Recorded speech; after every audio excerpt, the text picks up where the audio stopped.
Hello, ladies and gentlemen. Welcome back to Talos of Tech, live on Twitch. I am very orange today, mainly because the world is on fire outside, which isn't good. So let me get up another light here, and we can talk about this for a second. I will answer as many questions as I can. Um, and I understand that many will probably want to talk about the Apple event next week. Anyway, I'm excited too. Don't get me wrong. I'm also very nervous because I don't want it to end up being true. Hey, turn on. Stay on light. There you go. Okay. I want to see iPhones next week. That's my main goal. I don't want to wait another month for iPhones, and I also don't want a Apple event that is 40 minutes just to talk about watches and iPads, and then have to wait another month, and then have another uneventful event because if they do an iPhone event in October, it will literally just be about the iPhones, and there won't be new watches or iPads. And then a mini event in November for Apple Silicon. No, thank you. I'd rather have one big event. Let us know what you're planning. Get it all out in the open. September has been iPhone event month for 8 years. Don't stray from the formula now. I think Apple got the leaking game on lock this year, and we really don't know what's going on at the event. Yeah, I have a feeling about that too. I think there's a lot of BS out there. Are you sad that 120 hertz is dead?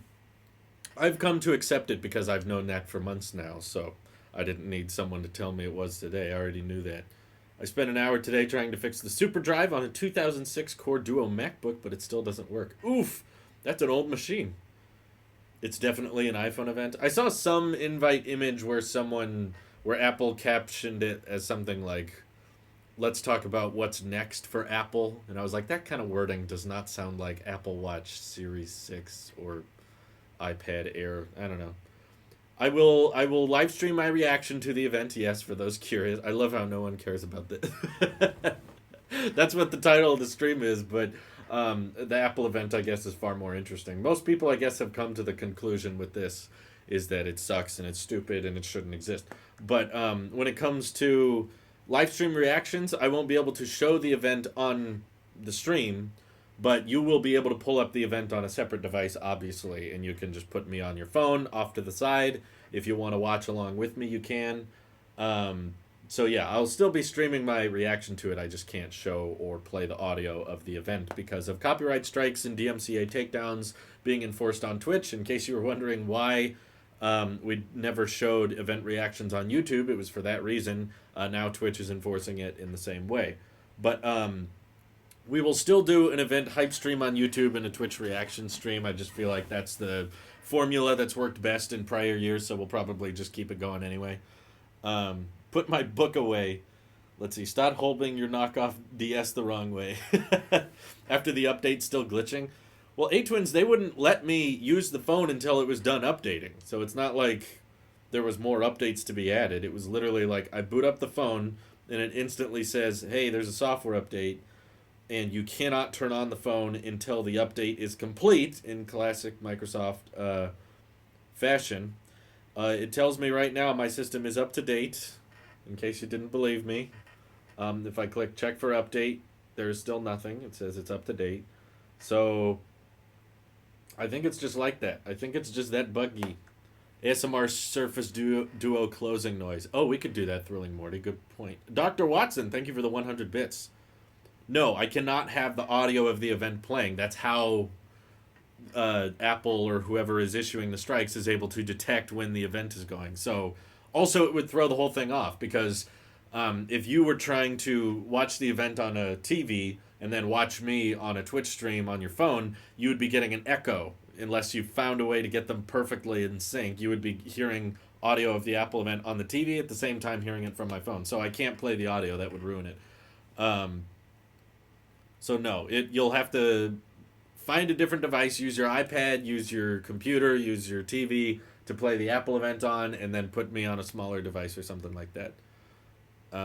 Let's see. What's your thoughts on John's future if he is wrong about the event next week after having a bad run?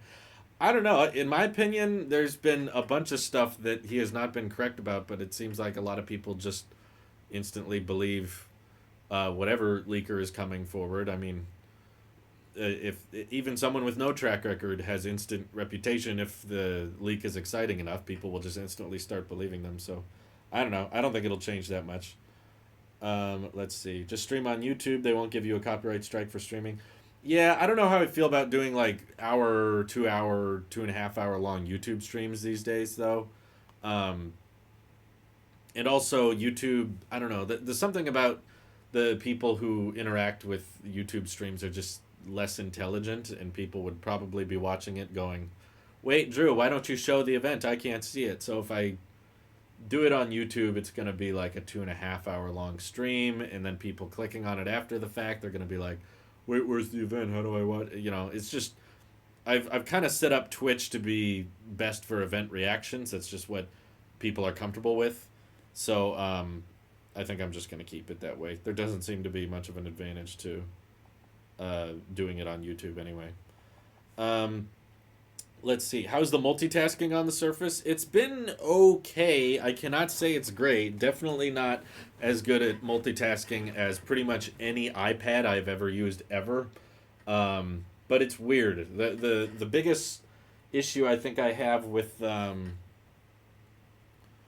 the biggest issue I think I have with the Duo is really not much the hardware. There's not.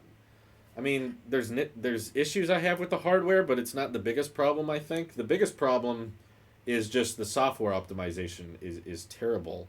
The Duo has a hard time recognizing when it's been rotated, as I'm trying to prove right now. Let me show you. Typically, if you wanted to rotate the phone so that the apps are, I don't have auto lock on or there. Did you see how long that took? Holy crap. Like when you want to switch to a different orientation. The other weird thing is that when you're using it in a different position like this, the little gesture bars, we call it the home bar on the iPhone, it's pretty much the same thing. They go to the side still, so they're not relocated to the bottom. It's still like you have to swipe up from this side. If you want it to take up the entire display, then you have this giant seam going across the middle, which is definitely weird. So in my opinion, this is probably one of the coolest ways to use it is when you have one app going between the two screens. But the truth is that that center line down the middle is really distracting. It makes it very hard to use. This display in this configuration is probably about as big as an iPad mini, maybe a little bit larger. So imagine having an iPad mini that's $1,500 that has a line down the middle, and the benefit is it can fold up and fit in your pocket. I don't know. And also Android on a tablet is not that great either in the first place. Yes, I've ordered the Z Fold 2. It has just not arrived yet. 200 bits from Chris Norton. Thank you very much. Says hello. Has your schedule changed? So yeah, it's a little bit different now because my wife's schedule changed, and I just try to model my schedule off of hers best I can. So now I'm taking Sundays and Mondays off, which is I think actually better because typically we drop the podcasts on Monday. So I'll do tech and EV videos pretty much Tuesday through Saturday, and then a podcast on Monday, and then I'll have nothing for you on Sundays. But pretty much every other day of the week I should have something. And then I try to make time for 2 to 3 Twitch streams a week and a vlog. There's other projects. I'm not super strict on the schedule. That's just the general rule of thumb right now. How many bugs have you counted until now? Some things I'm not sure if they're bugs or if they're actually just the way it's designed, which is definitely not good if the user can't tell the difference. Because there's been a lot of times where, how do I show it? Yeah, like you'd think that if you swipe up to go home with the little home bar there, it would take you to the home screen, and it doesn't. And instead it will just shoot the app over here. And as you saw, I kind of swiped on it 2 or 3 times, so I'm not sure if that's intentional or if that's what's meant to be. 1, 2, 3, 4. 4 full seconds before it was able to register that I like rotated it. The other noticeable issue that I wonder is a software problem or a hardware problem is the responsiveness of the display to your touch is, it feels significantly slower than what I guess I'm used to when it comes to like on iOS or an iPhone. The display itself is 60 hertz, but the touch sampling is 120 hertz, and it's very responsive when you're scrolling and tapping and swiping. With this, it feels like there's a noticeable delay. In my opinion, I can like tell that it's being sluggish, and oftentimes when, come on, flip, there you go. When I'm scrolling and stuff like this, I can see a little bit of the like this displays aren't perfectly in sync. Like they wobble a little bit on one side sometimes, which is a little annoying. Oh, Kiopsis donated 100 bits. When you hold it horizontally with chat app on the top screen, does a keyboard populate the entire second screen? Yes, I believe. I think I know what you mean. So, if you use it like this, it basically becomes the world's tiniest laptop once it registers. Oh, so if I type the keyboard, there you go. This whole bottom part becomes a keyboard. Then I can type. Oh, nope, don't do that. So that's one way to type on it, I guess, if you want. But um, another bug I noticed is that YouTube sometimes, if I open up a different app while I'm using YouTube, it won't even show up in multitasking, which is kind of weird. So you have to go to the home screen and press YouTube to get it back open again. Um, when you hold it horizontally with the tab open onto the screen, does a keyboard? Yeah. So yes, it does, to answer your question. But what's weird is how a lot of the time it doesn't show up when you need it to. Like, I don't know why they think I want this. Why would I want the text box selected with the home screen open? Like, I can't type there without the keyboard showing up, so I have to kind of tap it again instead of it just appearing, which is what I think should happen. My phone does the same, but like 100 times faster. Yeah, that's what I've noticed with this. There's a lot of weird orientations. Like, why would I want it to be like this? I think this is a problem of having the accelerometer in probably one part of the phone. Then it jumps back up, and then when you bring the keyboard down, it brings all of Discord down. I don't know. It's hard to tell if that's a bug or if that's just how it's meant. Uh, I can't tell if that's a design choice or if that's a bug. How's multitasking on iPad? I've never been able to use it successfully. Well, I can tell you it doesn't have a giant line down the middle, for one. And in my opinion, it could be personal preference in the fact that I'm an Apple sheep, but it's much more intuitive. Um, so what I like about iPad OS is that it's very much better at registering when a keyboard needs to be typed on. So if you just tap the text box and it's blinking, the keyboard shows up. You don't have to tap it twice like you do on the Duo. And also you just have this line down the middle to readjust things. You can move it over like this. Swipe up to go home. Obviously, the orientation is very quick to react, as you can see. By the way, this is a cheaper product. I'm demoing for you with the bigger display and everything. It's $500 less. So if I want to multitask, like let's say I just open Twitter and I'm scrolling through that, I can just drag Discord over to the side and open it. Whereas on the Duo, there's like 8 jumping animations with no, tweens in between every single.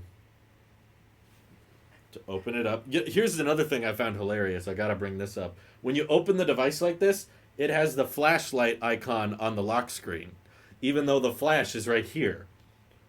So when you turn on the flash, it literally just blinds you. So when you open the Duo, it's like, would you like to turn on the flashlight? But it's gonna point that light right directly at you, which I found funny. So an initial thought was, well, maybe they thought this through, right? Maybe they were like, well, perhaps if they take it out of their pocket in this orientation, right, where it's kind of in phone mode, and you want the flashlight to come out the backside, okay, sure. But then the problem is, it does the exact same thing when you double tap to switch screens. Come on. Oh, double tap. There you go. When you go to the phone section and the flash is on the forward, that widget is still there. So it just turns. You can basically blind yourself um, with the button on the lock screen, which I found hilarious. Like they didn't think about that. That the flash is pointed directly at the user. Also, yes, the camera is very very bad. It has a portrait mode, but the weird thing is, I have not been able to tell the difference between um, portrait mode and the regular photo mode. They look almost exactly the same amount of blur. It's a double tap, means tap 4 times. Opens device. Would you like to blind yourself with the camera flash? Also, it's really weird using the phone like this. It's a very awkward aspect ratio. It's not like 16 by 9 or tall. Like we have, it's very tall. So using it with one hand is very awkward. Like trying to reach things up here is like you have to readjust everything, and um, it's just everything feels stretched out. Like apps clearly weren't designed to be used like this when they're all wide like this, and you can't really get much content because it's all spread out. So in my opinion, 4x3 is best with split screen, but because it's the Microsoft Duo with 2 displays, um, well, that means that you can't really do split screen with 4x3. In my opinion, I like the iPad Mini, by the way. I don't have one personally, but I reviewed the last one, the iPad Mini 5, and I like that size. I think an 8-inch display at 4x3 is just enough for you to have 2 apps in split screen and still have access to a decent sized keyboard, and you can scroll through stuff. But when you're doing 4x3 on a display this tiny, and you're not going to do split screen, because if you want to do multitasking, you're just supposed to open up the second screen. Now it's just awkward. 4x3 in a phone form factor is it's not good for the one handed, and it's not good for viewing content. At least apps aren't very good at supporting it in the first place. The device is just confused on what it is. Yeah, I think that's kind of the fundamental issue here with the Duo, is it's not really sure what it's supposed to be. It's trying to be a little bit of something, but it can't be really good at anything. It's not a great tablet, and it's not a great phone, but it's trying to be both, which is, I guess, the fundamental flaw here, especially with iPad Air 4 coming out next week. That thing's going to blow this out of the water. You'll be able to get probably like 3 iPad Air 4s for the price of one of these. The weird thing is that in Marquez's video, it looked like it ran a lot better.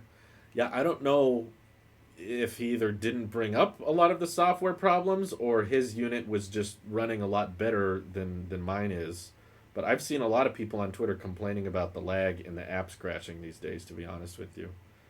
I mean, it's hard to like... The speaker is terrible. I saw someone asking about that earlier. It's also not great at watching YouTube, to be honest with you. If you're looking at it from a... I want this for a YouTube watching experience. Let me show you something here. If I do it into kickstand, not kickstand, like laptop mode or whatever. Wait for it to rotate. You could do this. Come on, Duo, you're sideways, and you know it. Is it because the accelerometer's in this half, and it doesn't realize it's sideways? There, okay. I'm going to turn off the chat here to prove my point further. So this is what the bars look like. Like, there's a lot of black bars and bezels when you're watching a YouTube video, and you can't, like, expand this. Like, those bars have to be there. So the content, even though you're watching this on a really, really, it's supposed to be 2 displays that can work together. Let me show you what it looks like on my 11 Pro Max in landscape. And you will see that the 11 Pro Max gives you a larger viewing area. It's actually bigger on the iPhone than it is on the Duo. Plus, not to mention, on the iPhone, you can choose to embrace the notch, embrace the bezel-less display. And in my opinion, this is a much better viewing experience. So, yeah, it's in my opinion not really much better for watching YouTube. Kind of had a debate with someone in the Discord earlier today where I was explaining, like, they were saying what they use their phone mostly for was watching YouTube. No, not most of the. This can't be fixed by a software update. Sorry, this is an objective issue. That's just the way it's designed. It has to have, like, when you're watching YouTube in this configuration, it's not good. And honestly, this is the best way to watch a YouTube video. If you want for YouTube to take up both displays, it looks like this, with a giant line down the middle. Even if you full screen it, yeah, I don't know who would want to watch it like that, honestly, um, versus just watching it like this, having a giant line down the middle. I don't know. Not for me. I wouldn't be that kind of guy. Um, Tent mode, dude, allows you to prop it up like this or prop it up like this, but still, you can get a pop socket on your iPhone and it will also prop itself up. Like, I would not spend $1,500 on a device just because you like it being able to hold itself up. Pop sockets are like $5 or less. And if your argument is pop sockets take away wireless charging, well, this doesn't have wireless charging, so there's no pop socket. This is another weird thing. When I put it in this orientation, I don't know if that was a bug or not, but I can't get it to repeat itself now. But YouTube will be like portrait mode. Like, look at that. Why is YouTube in this configuration? With it adds even more giant black bars on the side. Oh, can I play 4K videos on it? Good question. This video goes up to 1440. Let me try maybe one of my videos. I know those support 4K. Now it really looks like a DS. It does. It very much does. I showed it to my wife this morning after I unboxed it, and that was the first thing she said. Is that a DS? Did you just get a DS? Um, so it looks like it maxes out at 1440p at 60 FPS. So I guess if you wanted to scroll Twitter and watch a YouTube video at the same time, just get an iPad, guys. It's so much cheaper. You'll save so much money. I wouldn't recommend the iPad mini because Apple dropped support on the third gen early, and they said it was because of its size. The regular iPad size is ideal, in my opinion. Dude, the iPad mini has an A12 chip in it. That's going to get more software updates than this thing is. This is going to get 3 years, and it's $1,500. iPad mini's like $400, and it'll get probably 6 to 7. Do you want to watch this video in a 1 inch by 2 inch format? Yeah, pretty much. I don't think 4 by 3 is a good choice for a display this small. I think if you're gonna do 4 by 3, it makes sense to do it on like 7 inches or better. Don't tell your wife the price of this DS. Oh, she knows. Trust me, she knows. Um, I'm just surprised how much they botched the software, to be honest. How confusing and unresponsive it is half the time. Oh, sorry, I didn't catch that on camera. YouTube just crashed again. Or it's playing and I don't know where it is. No, okay, it's not playing. Because that's happened to me a few times before too. So YouTube's still in multitasking. It just paused the video and closed it for some reason. Not exactly sure why, but it's very jumpy. It jumps around a lot, and sometimes you're just like, wait, what?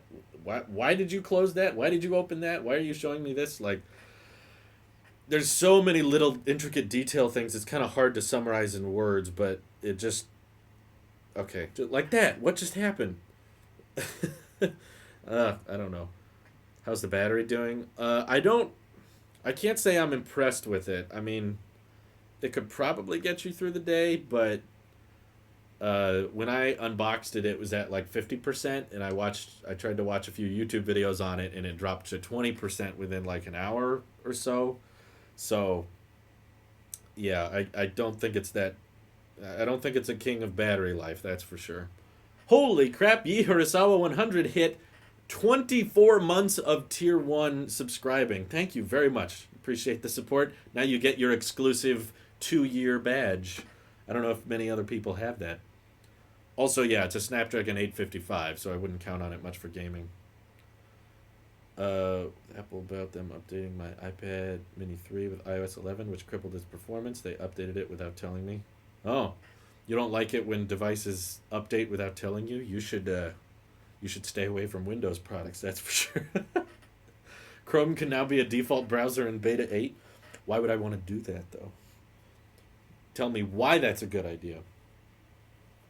Microsoft's competing with Nintendo's DS from a decade ago. Drew is spoiled by the cohesiveness in iOS. Yeah, it just makes more sense to me. This is too complicated, and I don't see much use case.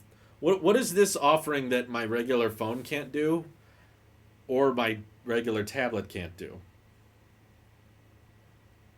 Drew is... I am very spoiled. Oh my god.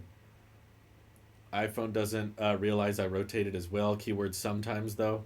Yeah, this feels... I think it's an inherent design problem when you only have the accelerometer or the gyroscope in one part of the device. Like, if they only put it in this side, then that means letting the phone know that its landscape is really, really difficult to do. Like, it's just not registering at all. Do I have to hold it down like that? Yeah. Like, it's really not good at registering when it's being held a certain way. And yeah, the touch response very much feels delayed compared to what I'm used to on an iPhone. I'm still very confused by the lack of NFC. I don't get why they couldn't make that work on it. Why is that so difficult to have? This is probably my favorite posture, as Microsoft calls it. Because the fact that it fits in my pocket and can provide a display that, if you can ignore the hinge, the split down the middle is pretty big. It feels... This is the only configuration where it feels massive. Like, it feels like a tablet display. If I hold it like this, then every single tweet stretches the entire extent of the display, and this does not feel like I'm utilizing a screen very well. So using it like this is crappy, like this is a little better. But that's about it. Let's see. If I were you, it's good practice to sell your Apple products at the end of 2 years to keep their value and running fast before updates kill it. I think that's a one-time thing. iOS 11 was pretty bad for everyone, but with iOS 12, and I know a lot of people running iOS 13, it's run a lot better for them, to be honest. iOS 12 improved the speed of my old iPhone 6, I remember that. I think iOS 11 was a one-time thing. I don't think every year makes it bad on the old devices. Let's see. Gotta leave soon for class, but thanks for the stream, Drew. Thanks for the bits, Thrilling Morty. Appreciate it.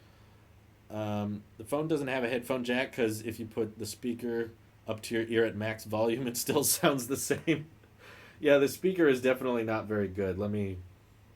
See, this is weird. Even when you're in this configuration, when Twitter is taking up the entire display, why can't the home bar thing go down here? To go home, you still have to swipe like that. And then why is... Okay, Discord open. You're swiping from the side now to go home instead of from the bottom. The speaker grill is, I believe, right here on the side. It's kind of cut out between the glass.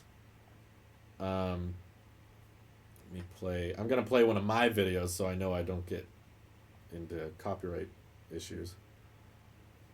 Okay, I want this to take up the full display. Also swiping things in between the hinge, and you have to rub your finger across it.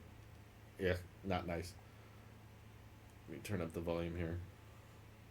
Oh, this is also bizarre. Look, the volume, when I press down, it goes that way. When I press up, it goes that way. Isn't that kind of weird? This is the up volume. This is the down volume. I don't know. Is that a bug or is that just kind of a weird layout? Can you hear it? That's full volume. Oops. This is full volume. Yes, you need the flash, right? Very tinny, very treble heavy. There's next to no bass. It's a very underpowered speaker, that's for sure.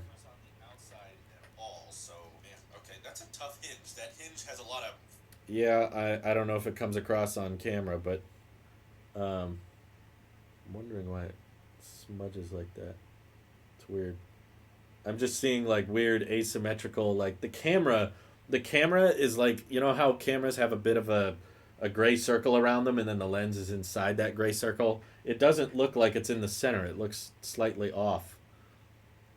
Yes, I'm a Starship nerd, of course. It's a very tiny speaker. 100 bits again from Keopsis23 says get an Oculus Quest, Drew. We can all hang out in VR and you don't have to use the dreaded Macrosoft Winders. uh I think I've used an Oculus Quest. You know, I think talking on the phone is fine. I think that gets the job done too. Kindle switch the volume buttons. They should. I prefer that.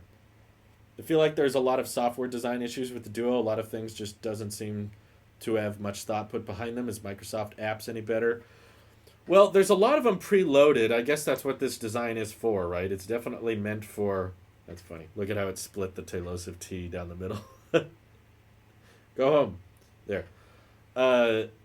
It preloaded it with a lot of Microsoft apps, some of which I don't know why they think should be on there by default, like... what's in here? Bing, the app, not the browser. LinkedIn. I started getting notifications for LinkedIn. Push notifications. It was just like, hey, you can find a job on LinkedIn. And I was like, why is this built in by default? Microsoft Company Portal, Microsoft Authenticator, Outlook, Microsoft Teams, the Office app, OneDrive. You know, I guess this is meant for the Microsoft fanboy. I haven't used a lot of those because I don't really have much need or use for them. So it's a little weird. I guess I should try opening OneNote or something. See what happens. Kindle switch the volume buttons when switching orientation. Yeah, I think that's better. Because it's a business product, right, of course. It's meant for business at the end of the day. I don't understand why someone in business would want this. Trying to set it up here. It's only taking up one half of the device, so I'm not actually sure how you make the keyboard fill up both sides. Yeah, like you can switch the keyboard to be on this side, or you could switch it to be on this side. But I thought I saw people showing how you could do both. I don't know. But see how like the keyboard is on this side, but it still has a bunch of like the bold text and the camera button, the mic button, the attachment button on this side, like that doesn't switch along with it, which I found a little weird. Oh, this is me sharing my 2-month message since Twitch won't leave me alone about it. All right, Kip, thank you for the Twitch Prime, appreciate it. Microsoft should stick to what they're good at being software in their own laptops. Yeah, I mean, arguably, I'd say they're not good at that, but this is with OneNote. This is Microsoft's built-in app. Nice optimization. I'm glad we got a software update at the beginning. The test app. Keyboard resize, is that it? Ah, there you go. Oh, I want to resize it out here. Oh, it doesn't want to. Move it down a little bit. Ooh, that's short. Okay, I thought that was going to be it, but it wasn't. Layouts. Oh no, why did I do that? Not good to do layout. Sorry, I know the reflection makes it hard to see. No, I pressed the same one again. Oh, that's not it either. Wait. Got a small... QWERTY. Go back to QWERTY. That's not the right thing. I'd argue Microsoft is good at laptops, but only if their direct competition is Apple. If not, Dell and Razer got them beat. Well, sadly, Dell and Razer do exist. So, are you using Gboard or SwiftKey? SwiftKey. This is just the built-in keyboard. I don't do third-party keyboards, honestly. I hit the full size button and nothing happened, so I'm trying to figure out what that means. But I guess this is the optimization they're talking about, right? So you can have the notebook app open on this side where it says quick notes, this app, this page, and then you just write on one side. But then you have all of this like dead black space with nothing on it on this side. So you're like, haha, productivity. I am so productive. If I twist it like this, then it goes away anyway. So in my opinion, like, why not just use a regular tablet at that point? Would you recommend this phone for business? No, I wouldn't. I wouldn't recommend this to anyone. The software's super glitchy, apps feel super buggy, um, and knowing Microsoft, I don't have a lot of faith that these are going to be fixed in time. The camera's terrible. 100 bits from Keopsis. You must spread the sheets, process the word, and power the points. I will power the points. I will process the words. It's not copying if it has optimization. What are bits? 1 bit equals 1 penny. So this is just Twitch's way of letting people donate. Thoughts on if Google made a similar product that was geared towards G Suite? This is a bad idea. I don't know if I've made that clear enough. Maybe I should make that more obvious. This form factor, this design, the dual display with the hinge down the middle and everything, bad. Don't make more of these. I don't care if it's Apple. I don't care if it's Microsoft. I don't care if it's Google. This is weird. It's clunky. It's too thin, and yet it's still fairly heavy in my pocket. I put it in my pocket earlier, and it feels very large. It's an uncomfortable size. It's not good for one-handed use. There's so many changes I would make to it. I mean, maybe I'm being too close-minded towards it. I think it would be a lot better if they put a camera and the flash on the outside as well. I mean, that's not that hard. Apple's been doing it since the iPhone 4. Camera on one side, another camera on the other side. You don't like this is the first phone I've seen in such a long time that actually just has one camera. Literally not rear facing, front facing. This has less cameras than the iPhone SE or the Pixel 4a, which is $350. This is $1,500 and it has less cameras than that. This is the same company who made the main feature of their wireless earbuds scrolling through slides. Ooh, God. Thoughts on it? Yeah, I don't think Google should make something like this. I don't think Apple or anyone should make something like this. I feel like Microsoft had a prototype and then did nothing with it for a year. Because I remember when they unveiled this in a holiday of 2020. And I think a lot of people were like, well, it's a concept, it's a prototype. But now it's out, and pretty much nothing has changed since that unveiling we saw in holiday of 2020. The iPhone SE doesn't fold. Again, folding in itself is not a feature. A book is folding. Are you going to pay $1,000 for a book simply because it folds? Thank God it doesn't fold. It's only $400 and it'll get 6 years of updates. That's twice as many as this. Let's see. What do I think of the new Moto Razr? It looks pretty much the same as the last one. I'm not really clear on what they changed with it. Samsung and Microsoft are trying to make phones a productivity-focused machine, but they're doing it from the wrong angle. Phones aren't meant to be productivity machines on their own. They can be great tools in conjunction with laptops or desktops. I think I agree with Avnub. I think they're trying to turn pocketable phones into something they're not. I think that's probably a good way of putting it, is like people are eager to figure out the next platform. They want to find the next iPhone or whatever, the next big thing for tech. Someone saying they were ignored? I'm sorry. Where? Am I missing something? Not even Microsoft laptops can be really slow. Yeah, I agree. What did someone ask? I missed it.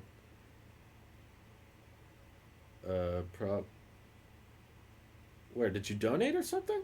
What am I missing? Oh, are you just asking about the iPhone boxes? Oh, it's just to mess with you. It's easy, guys. It's to bother you. It's because I know it bothers you, and I don't want people watching Taylosive because they think I'll have a flawless background. That's not the point. Let's see. Because folding is the excuse for every phone that is folding and missing important features. Yes, that's pretty much it. If it has a problem, if it's too expensive, but it folds, but it folds. But in my opinion, having a larger display that can fit in your pocket is not worth the added compromise.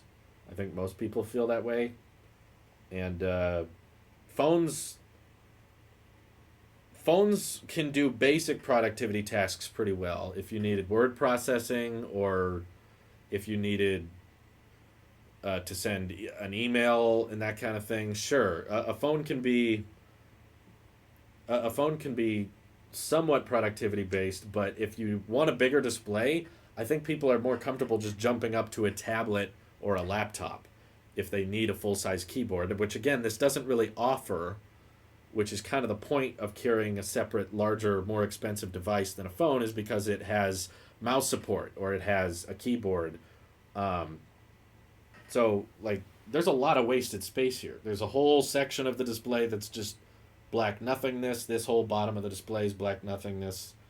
Um, so, typing on a device like this is really not much different than just typing on an iPhone keyboard, which results in, like, you're typing with two thumbs. This feels so skinny now after using the Surface Duo all this time. This feels really, really thin. But it's easy to type with.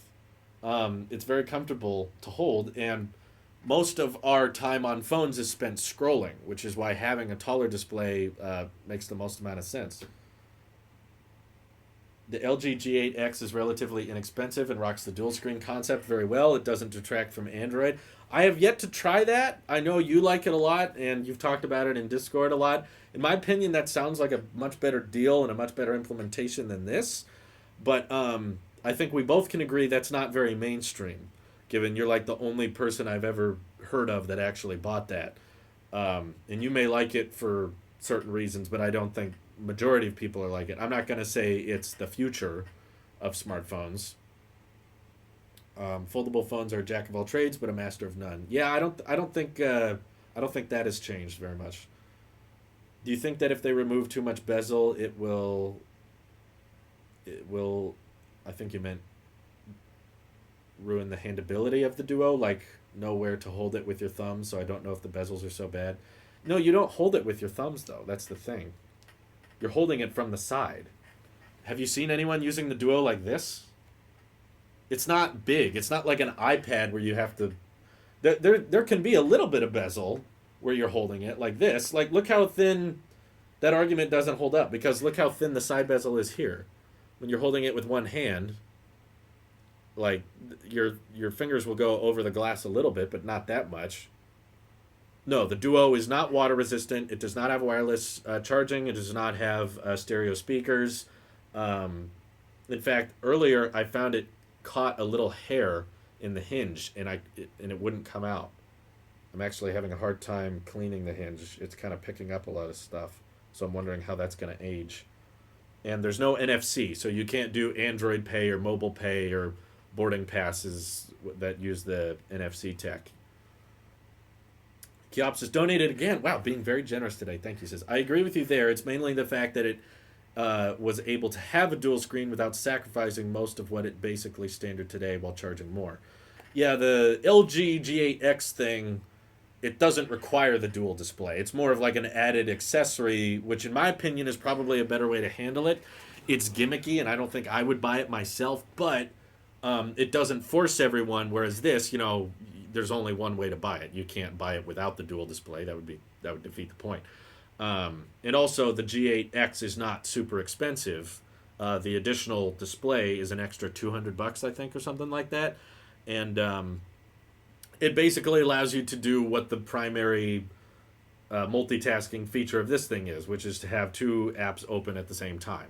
So I guess if you want, you can have Twitter on this screen and YouTube on this screen. But I don't know. In my opinion, like, this type of multitasking is much better done on a fully fledged dedicated tablet like an iPad mini or an iPad. And if your budget is $1,500, Again, this is not a great phone replacement in the first place, and Microsoft seems to be confused on whether or not it's a phone. I've seen a lot of people on Twitter and in YouTube comments say it's not meant to be phone. It's like an additional device. So you're saying I need to carry this around with me and my phone. In that case, no. There's not that extra budget for most people, not that extra complexity in their lives to carry around a phone and this device. I don't know what happened to the Surface Neo. I feel like that would have a better chance because that actually can have a fully fledged keyboard and trackpad attachment, but knowing how expensive the Duo is for how crappy the specs are, my main concern for the Surface Neo is that the specs are going to be terrible and it's going to be really, really expensive. Yeah, just get a laptop at that point. Let's see. It's like a 2014 smartphone that can fold. Pretty much, yeah. When two apps are open, do you notice lag or struggling to handle both apps running? Curious if 6 gigabytes of RAM is a limitation. So when I first unboxed it today, playing YouTube and running Chrome seemed to be the biggest bottleneck. So I guess don't use Chrome. I'll see if I can recreate that problem. Oh my god. So scrolling while playing the video, it seems to be doing a little better now than earlier, which is good. Both displays are pretty tiny, but it's playing the videos okay. It's just both are so small in the first place that it's kind of hard to. Well, Chrome's not super responsive. I noticed it's not running at a full 60 hertz when I'm scrolling like this. Oh, see, that's another one of those use cases where I'm like, is this a bug or is this intentional? I swipe up, I have YouTube open on this side, and I have Chrome open on this side. Let me see if I can recreate that. What? Okay, now YouTube is full screen, but this is still the home screen. All right, I'll do it with Edge. So let's say we're on Mac Rumors or whatever. Mac Rumors using Microsoft Edge on one side, YouTube on the other. If I swipe up, okay, now it works. Now it goes straight home. If I swipe up here, it goes YouTube picture in picture, and then back to Chrome on this side. It's just very... You see how jumpy this is? Is this coming across on stream? Chrome on this side. Okay, now it's doing what I wanted it to initially, which is just bizarre. Is Andrew Erickson a nice person off camera? You'll never know. Can you have YouTube in picture while two apps are running? Yeah, I think I did that a little bit this morning. So, okay, we got YouTube on this side. Picture in picture eventually started working. Discord. Oh, YouTube closed? Okay. YouTube closed for some reason. Let me swipe up. There. Eventually it showed up. Why does that close it? Why can't I put... Okay, am I doing something wrong? Would you like a Surface Duo or a Note 20 Ultra and $100? I would take the latter. Andrew Erickson will drink all your beer and leave the empty cans in the fridge. No. I would never. Okay, swipe up, disappears, then comes back. I'm going to put it up there. Discord's over there. And then Twitter. There. We're doing it. But you notice the problem is that now you want to text something in Discord. It covers up pretty much most of it. I don't want to type on.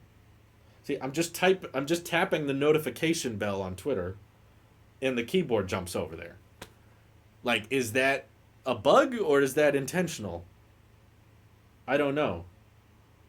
I don't get it, but oh, it's already back to 49%. I charged it earlier.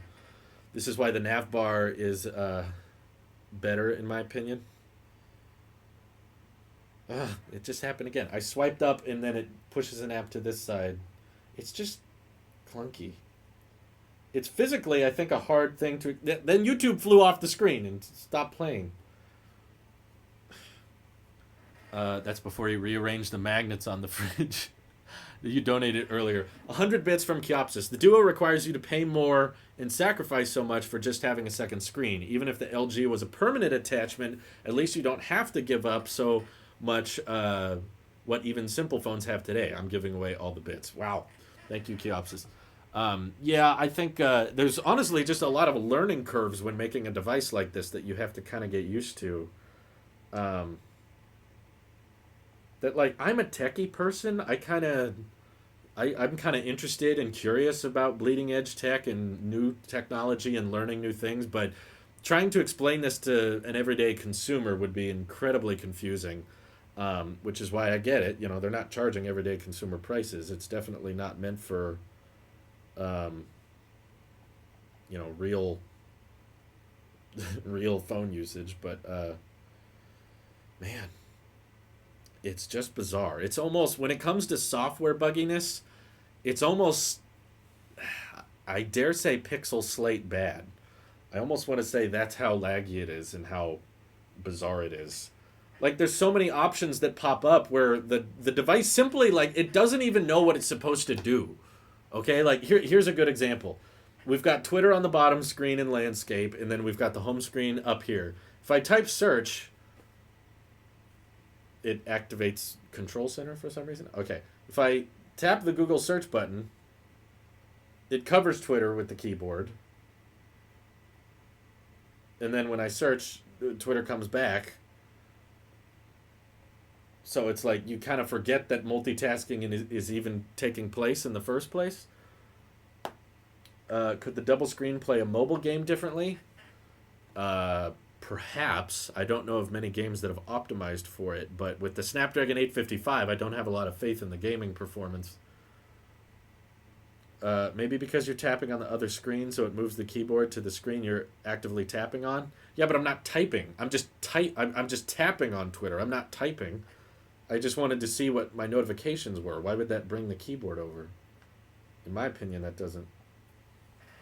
I need to just use this for an hour and record it, and then I'll show you all the times the OS does something weird and inconsistency. But I'm all out of bits. Do you accept warm handshakes as currency? Not during the pandemic, but I'll try to read you best I can. You've got the #1 badge, so. I'm getting flashbacks to my old school iPad, Mini 2 that was used by 2 or 3 people for a year or two before me. Yeah, I just can't figure out what someone would like about this that you couldn't get elsewhere.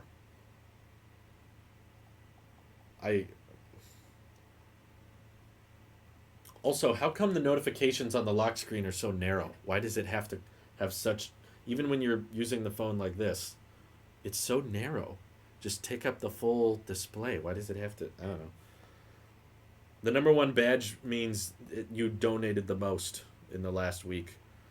I can't see that even coming close to my iPad Pro 11-inch 2020. No, that is a far better value. I mean, $800 and you get a dual camera, Face ID, 120 hertz, iPad OS. You'll probably get 6 to 7 years of software support.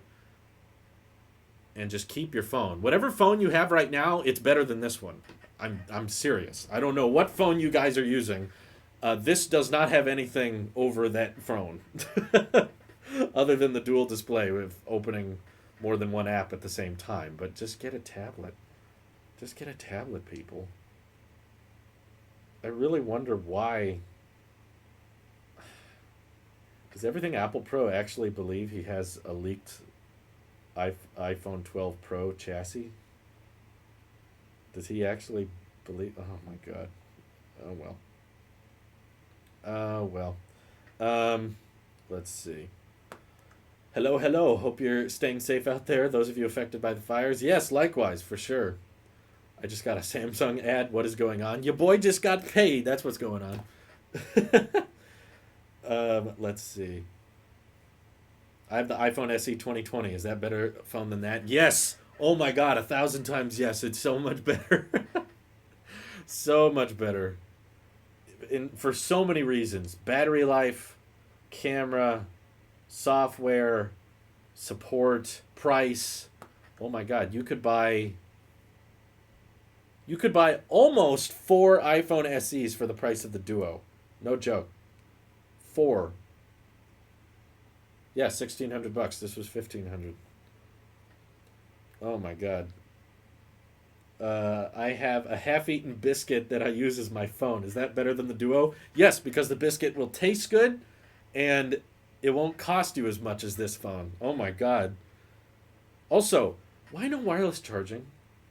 Why make the phone out of glass if you weren't going to give it Qi charging? Like, what's the advantage to that? In my opinion, just make it aluminum at that point. It would probably be more durable. And glass weighs more. So if you wanted the phone to weigh less,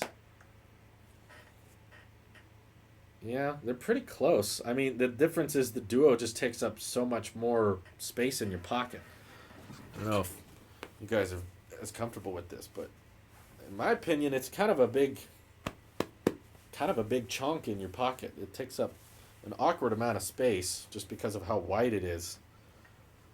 This is 11 Pro Max, right? This is as big as iPhones get. Look how wide the Duo gets. It's not, you know. Remember in the Z Flip days when people were like, "Well, someone wants a more portable phone so it fits easier in their pocket." This will not fit easier in your pocket. This will take up more space, objectively. Think putting a DSXL in your front pocket. Thank you, Brandon. Exactly like that. Is that a Duo in your pocket, or are you just happy to see it? I'm happy to see you, definitely. Now let's do some ASMR closing sounds here. Can you not hear it? Should have made a noise. Okay. When it's unlocked, speaker's on the top portion. When we close it, it goes. It's so delayed. You hear the difference between where the Duo actually closes and when the speaker makes the noise? Here, listen, listen. There's like a full second between the two. Okay, that's the unlock sound. The UI's being weird again. Okay. There's like a half a second between the sound it makes when it closes. Microsoft, you know it makes a sound on its own, right? Why do you have to make a second sound? Does it run Android 11? I don't think so. I went into settings and it said Android 10, and it said I'm up to date as well. You know, I realize I haven't tried a video with this thing. Oh, God. Does it have settings? Oh, 1080 at 60 by default. Hey, appreciate that. Hey, I didn't know it had 4K at 60. No one told me that. Cool. Okay, 4K at 60. Ooh, this is one of the smoothest parts of the phone I've used so far. Oh, okay, we rotated it. Oh my God, look how laggy it is. Holy crap. Oh, it is really jumpy. I don't know if the actual video is going to be this jumpy or it's just the Duo itself. It is not happy to be recording 4K at 60, even though it does technically support it. All right, I'm going to hit stop. I hit stop. It's not stopping. Okay. I'm going to hit stop again. It's out of focus. Come back to me. See my face. Focus. Focus, Duo. You can do it. Okay, there you go, finally. Stop. Let me see if it can play back a 4K at 60 video. I did not know it had 4K at 60. Oh my God! That looked terrible. That is not 60 FPS. I know 60 FPS. Wow, how do I show this to you guys? Look at this video.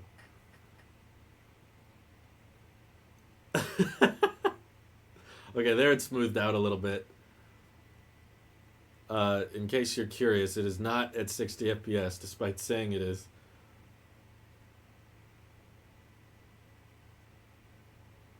Now it seems to be working okay at this part of the video. It's still a little jumpy, though.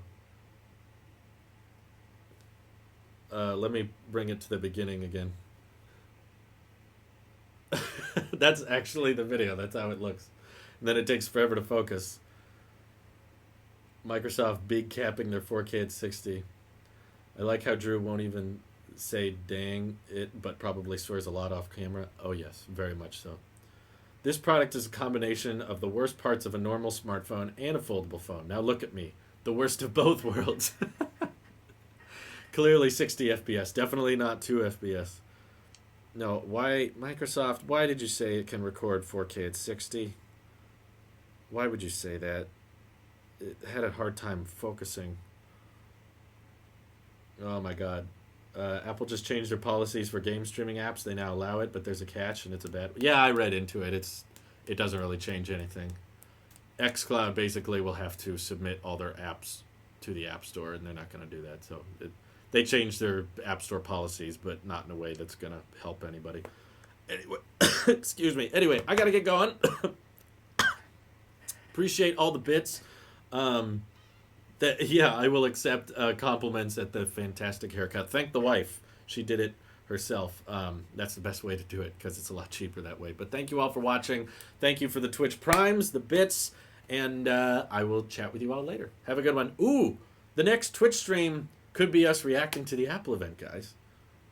Could be a while. Could be a big one.